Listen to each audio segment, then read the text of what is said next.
Beaucoup. La parole est à monsieur Alain Marc pour le groupe Les Indépendants, République et Territoires et pour 5 minutes, chers collègues.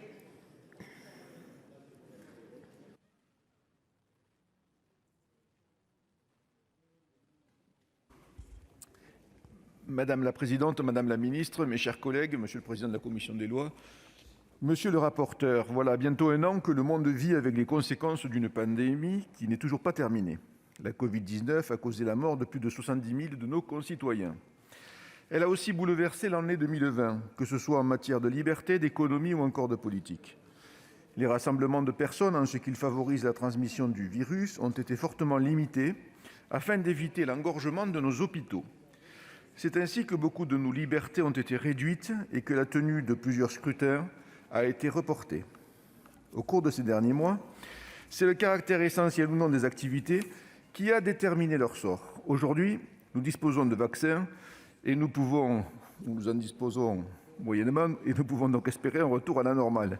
Il faudra cependant du temps pour que nous ayons les moyens de vacciner tous ceux de nos compatriotes qui le souhaitent. En attendant, nous devons continuer ce que nous faisons depuis de longs mois, c'est-à-dire continuer à vivre malgré le virus. Se pose alors la question du report des prochains rendez-vous électoraux, les élections départementales et régionales. Dans les conditions pourtant difficiles de l'an dernier, notre pays a réussi à tenir des scrutins. C'était important pour nos concitoyens, mais aussi pour notre démocratie. Parce qu'une démocratie mise entre parenthèses est une démocratie en péril. Nous devons réaffirmer que les élections politiques font partie des activités les plus essentielles, et ce, même dans l'hypothèse d'un confinement strict. Bien sûr, les circonstances sont très loin d'être idéales, tant pour faire campagne que pour procéder au scrutin. Néanmoins, nous sommes convaincus que le report des élections à une date lointaine, sauf si la situation sanitaire exceptionnelle l'exigeait, serait bien pire. Dans l'espoir que la situation sanitaire pourrait s'améliorer, et que les élections, tout comme les campagnes, pourraient bénéficier de circonstances plus apaisées, un consensus est dégagé en faveur d'un report des élections départementales et régionales pour le mois de juin prochain. Nous examinons donc aujourd'hui les modalités de celui-ci, alors que semble à nouveau planer l'hypothèse d'un report de ces élections, mais cette fois à une date plus lointaine.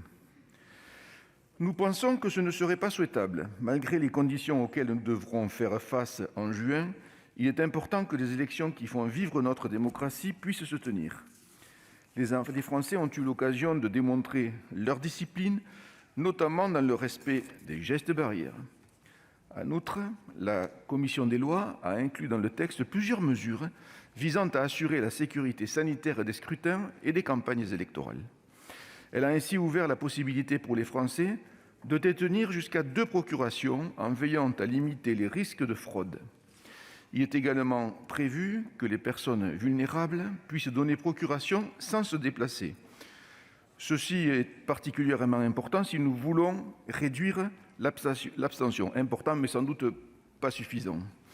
Toujours dans l'objectif d'assurer la sécurité de ceux qui iront voter, l'État fournira les équipements de protection nécessaires aux personnes qui participent à l'organisation des scrutins et aux électeurs qui en auraient besoin. Ces mesures pourront en outre être précisées à la suite du rapport du comité scientifique. La campagne doit nécessairement être adaptée aux conditions sanitaires. La Commission a ainsi prévu la diffusion des clips de campagne sur les chaînes locales de radio et de télévision publiques.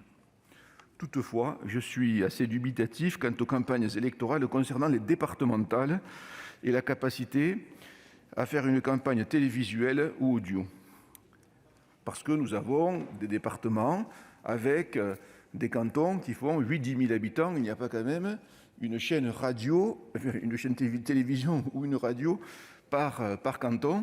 Et je ne vois pas celle-ci s'intéresser à ce type de campagne. Mais bon, on peut toujours rêver. Les procédures budgétaires des campagnes ont également été adaptées au report prévu par ce projet de loi. Même si les conditions restent difficiles, nous devons nous donner le maximum de moyens afin de tenir les élections départementales et régionales cette année. Il en va de la vitalité de notre démocratie. Aussi, notre groupe votera-t-il ce texte ainsi amendé. Merci.